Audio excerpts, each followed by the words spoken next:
4 साल मुझे बीवी बनाकर रखा और सिपाही के साथ लिव इन में रह रही लड़की ने दी जान।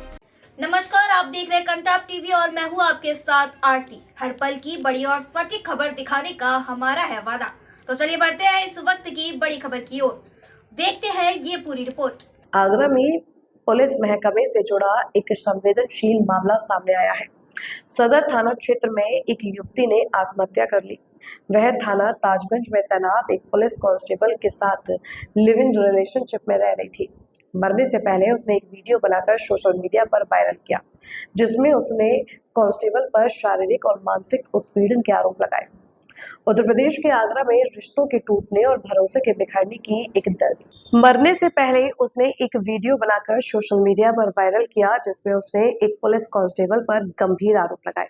युवती ने कहा कि उसे शादी का झांसा देकर लंबे समय तक शारीरिक और मानसिक रूप से प्रताड़ित किया गया। युवती की मौत के बाद ये मामला चर्चा में आ गया और पुलिस विभाग भी सवालों के घेरे में आ गया।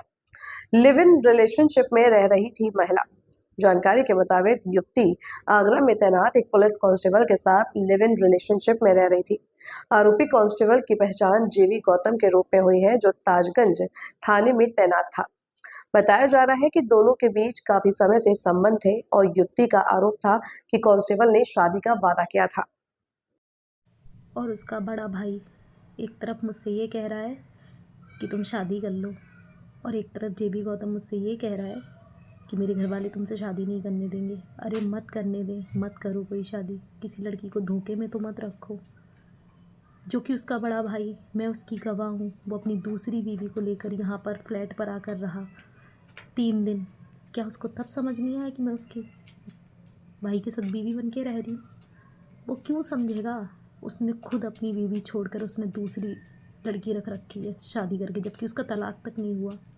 वो सही है, मैं गलत हो गई क्योंकि वो पुलिस वाला है इसलिए? क्या पुलिस वालों पर कोई कार्रवाई नहीं है इसीलिए सब बच जाते हैं?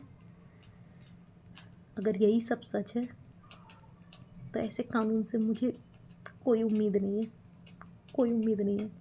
और अगर ऐसा है तो मैं ये चाहती हूँ, मैं अगर नहीं भी रही ना, मैं मर भी गई, तो उस शख्स को कड़ी से कड़ी सज़ा दी जाए। वो एक शख्स जेवी गौतम और उसका पूरा परिवार मेरी मरने की वजह है। उन सब ने मुझे इतना मैनिपुलेट किया है, इतना मेंटली डिस्टर्ब कर दिया है ना इन दोनों, कि मुझे मरने पे मजबूर कर दिया है। मैं अपनी जान तो दे रही हूँ, पर मैं चाहती हूँ मुझे इंसाफ मिले। मुझे अपने प्रधानमंत्री योगी आदित्यनाथ जी से इतनी तो उम्मीद है और कर भी सकती हूँ कि मुझे इंसाफ मिलेगा। मेरी जीते जी मरने के बाद तो मुझे इंसाफ मिलना चाहिए। 4 साल मेरे साथ रहने के बाद उसे किसी और लड़की से शादी करके रहना है। एक बात तो पता चल गई, कहीं कुछ नहीं होता। लड़के लड़कियों के साथ कुछ भी कर लें, लड़कों के साथ कुछ नहीं बिगड़ता। आज मुझे ताजगंज थाने में सबके बीच बैठकर यही पता चला।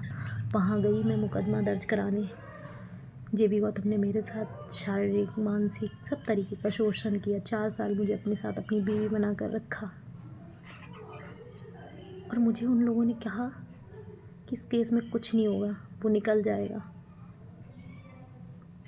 क्या यही कानून है? क्या लड़कियों के लिए कोई कानून नहीं बना?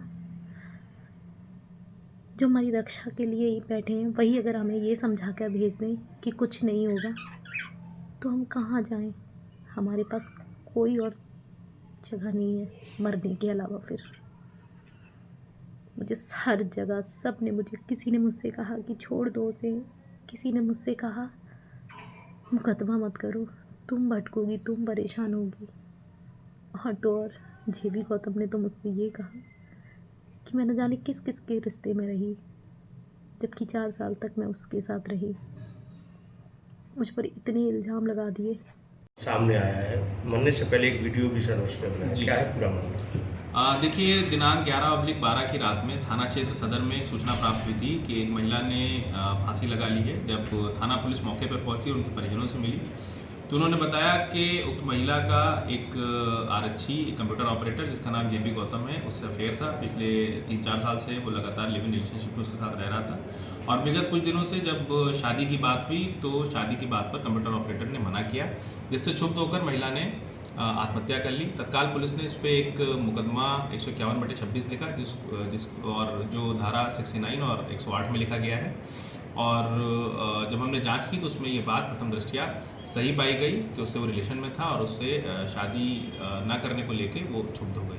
तत्काल कंप्यूटर ऑपरेटर को निलंबित किया गया है और निलंबित करके उसको जेल भेजा गया है। इसमें 14(1) की कार्रवाई करते हुए इसको बर्खास्त भी किया जाएगा।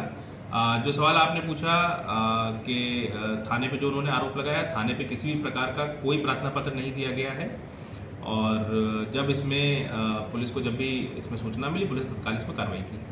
फिलहाल इस खबर में इतना ही। हर बड़ी और छोटी खबर की सटीक जानकारी के लिए बनी रहिए कंटाप टीवी के साथ। आप देखते रहिए कंटाप टीवी, जो खबरें दिखाई नहीं जाती असर भी करती हैं। नमस्कार।